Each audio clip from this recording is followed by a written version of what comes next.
Vous écoutez la RCM, vous avez complètement raison. Éducation, sensibilisation et surtout la radio pour assouvir votre source d'information.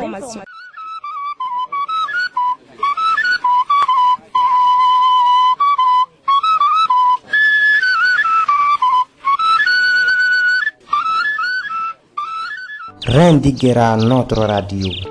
Radio au cœur des Mongo, capitale d'Iguera. La RCM, une radio pour un changement de comportement et bien-être de la population.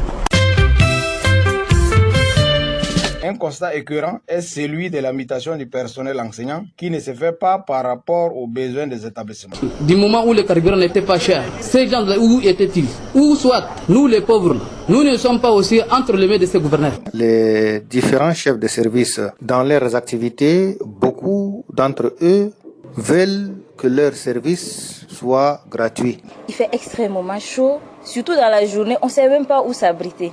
C'est vrai, il y a des arbres et tout, mais apparemment les ombres même ne suffisent pas. Tu ne sais pas où mettre la tête.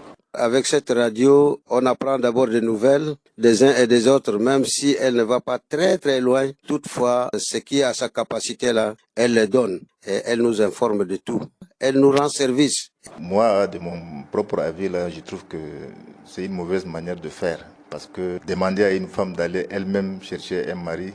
La cherté de vie, là, n'en parlons plus au Guéra. Je ne sais pas si ailleurs c'est comme ça ou bien c'est ici seulement au Guéra. Nous allons trouver cette expérience là-haut. Au lieu de dire clairement que les gens qui sont préparés pour les prendre là, ils vont faire avis de recrutement pour la forme et non pour tester les gens. La fistule obstétricale, c'est d'abord un problème de santé publique, fréquemment rencontré dans les pays en voie de développement. Et c'est le reflet d'un système de santé défaillant d'un pays. C'est une maladie qui est d'abord évitable. Donc si tel est le cas, l'endroit manque des infrastructures scolaires, pourquoi ne pas procéder à la disposition de ces terrains pour que cela plus tard servira comme un établissement secondaire pour le coin. Toutes les activités qui ne peuvent pas contribuer à la dégradation de l'environnement, nous l'encourageons et nous les finançons.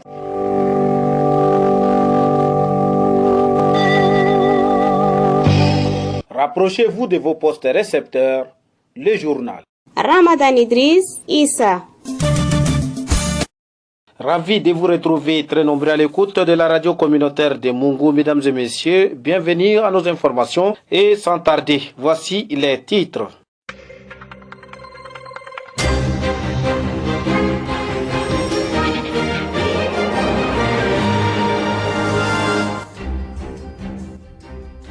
Pour lutter contre la mauvaise intention de certains individus qui profitent du carburant pour compliquer la vie de la population déjà démunie, un comité de plaidoyer a été mis sur pied pour limiter ces désordres. Détail à suivre au volet 1 de ce journal. Une émission commandée par le ministère de la Santé publique et de la Prévention consulte et dépiste les personnes suspectées d'atteinte à certaines maladies chroniques telles que le diabète, l'hypertension artérielle ainsi que d'autres. Enfin, la commune urbaine de Mungo a tenu sa session budgétaire pour l'exercice 2025. C'est tout pour les titres. Détail dans un instant.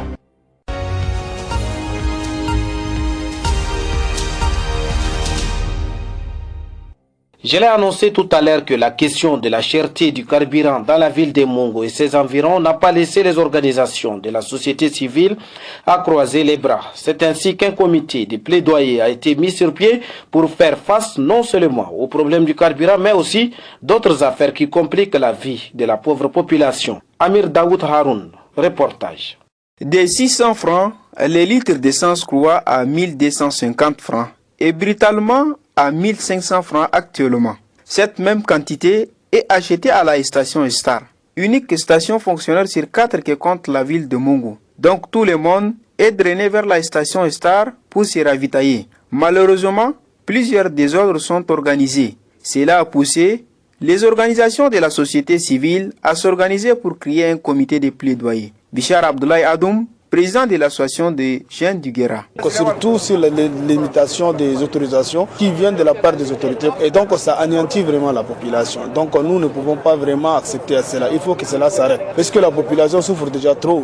Un clandomane ou bien un professeur du lycée qui met 1 heure, 2 heures, 3 heures sur le rang pour aller au boulot et puis ils ne trouvent pas de carburant. Donc c'est pas du tout sérieux. Il faut que cela cesse et pour définitif en fait. Pour Adam Azo, président de l'Union des syndicats du Guéra, il n'est pas normal que des individus profitent du carburant pour compliquer la vie à la pauvre population. Et on est allé encore également voir le chef de station. Et il nous a dit que parfois il est même menacé. Il est menacé et qu'il y a des écrits qui viennent, je ne sais pas, de plusieurs autorités, des autorisations de servir. Donc parfois il est menacé, il ne sait quoi faire. Là également il nous a rassuré que désormais il fera nécessaire. Et nous on a laissé quand même un consigne là-bas et on va être à côté pour voir les choses. Des actions de vigilance sont menées quotidiennement à la station Star afin de contrecarrer les personnes de mauvaises intentions. Le ministère de la Santé publique et de la Prévention, en collaboration avec la coordination nationale de APROSAN et du cabinet d'expertise en diététique et nutrition, organise à l'hôpital provincial de Mungu une grande campagne de dépistage de masse des maladies chroniques. Cette campagne se déroule du 19 au 21 février 2025. Plusieurs maladies sont ciblées durant cette campagne, mais les principales sont notamment le diabète, la goutte, l'obésité et l'hypertension artérielle. Seyd Moussa, surveillant général de l'hôpital provincial de Mungu, invite tous ceux qui suspectent ces maladies de se rapprocher pour être consultés. Écoutez un extrait de ses propos. Cette caravane sont arrivés ce matin et avec des médecins, ils consultent ou ils dépistent ceux qui ont hypertension, ceux qui ont le diabète, ceux qui ont la goutte. Et là, ils les dépistent. Et après avoir dépisté, ceux qui ont l'hypertension, ils prennent leur tension. Et ceux qui ont la goutte ou bien le diabète, on les oriente vers le labo pour leur faire les examens gratuits. Et c'est comme ça qu'il y a eu beaucoup de gens qui sont là et ils sont en train de faire le va-et-vient. Et ce qui est sûr, c'est la consultation, elle est gratuite. Ils sont là, ils sont en train de les dépister. C'est sous l'hangar de la pédiatrie. Pour ceux qui ne connaissent pas la pédiatrie et qu'ils viennent au niveau du labo pour faire les examens demandés. L'école des sourds, logée au sein de l'école pilote, éduque et forme 15 élèves actuellement. Brahim Saleh Brahim, reportage sur cette école par rapport à ses difficultés. Ouvert en 2021 avec 12 élèves, l'école des sourds de Mungu dispose d'un effectif de 15 élèves, tous sexes confondus. Des enseignants sont formés pour encadrer ces enfants handicapés auditifs, mais les difficultés sont nombreuses, selon Tahir Adoum, premier encadreur.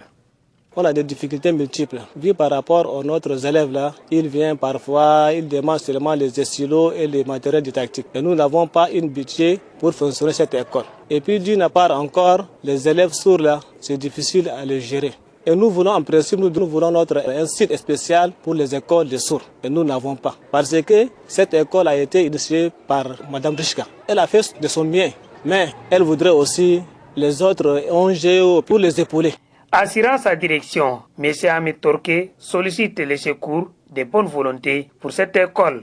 Dans la ville de Mungu, ici, il n'y a pas ce qu'on appelle école de sourds. C'était une innovation, mais actuellement, nous rencontrons des difficultés. Parce qu'il faut d'abord, en principe, loger le sourd là, mais jusqu'à là, les sourds ne sont pas logés et il faut s'occuper d'eux.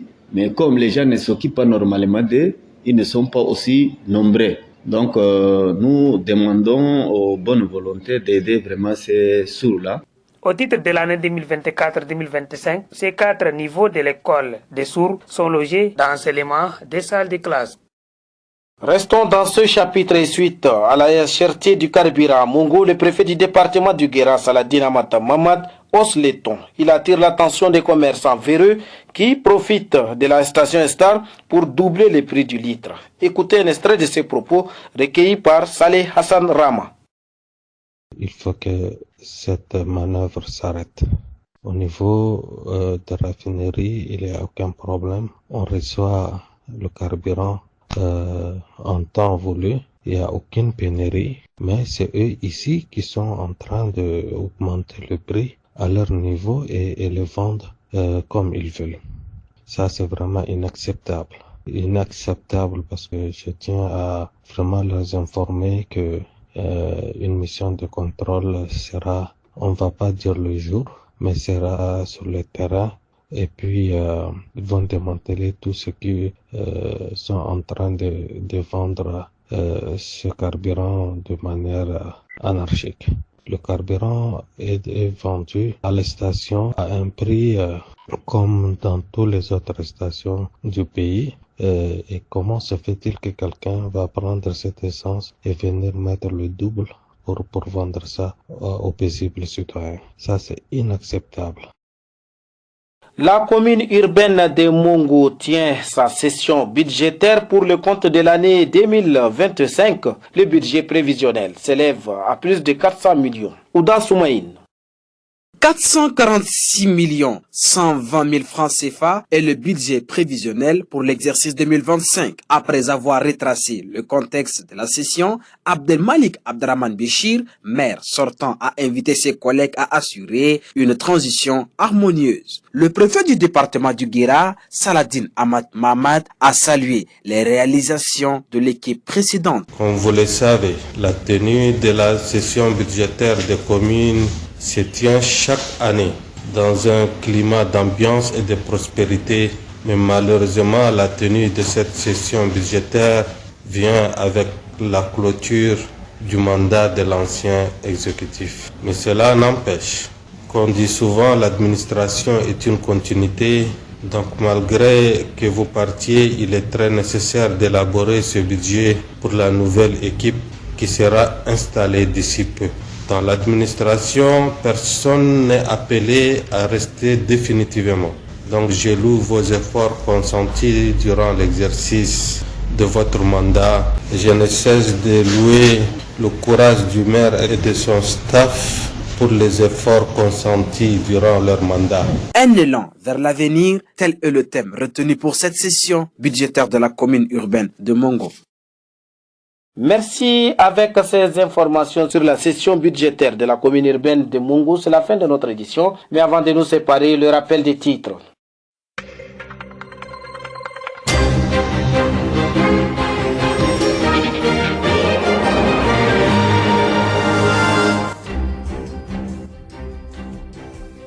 Pour lutter contre la mauvaise intention de certains individus qui profitent du carburant pour compliquer la vie de la population déjà démunie, un comité de plaidoyer a été mis sur pied pour limiter ces désordres.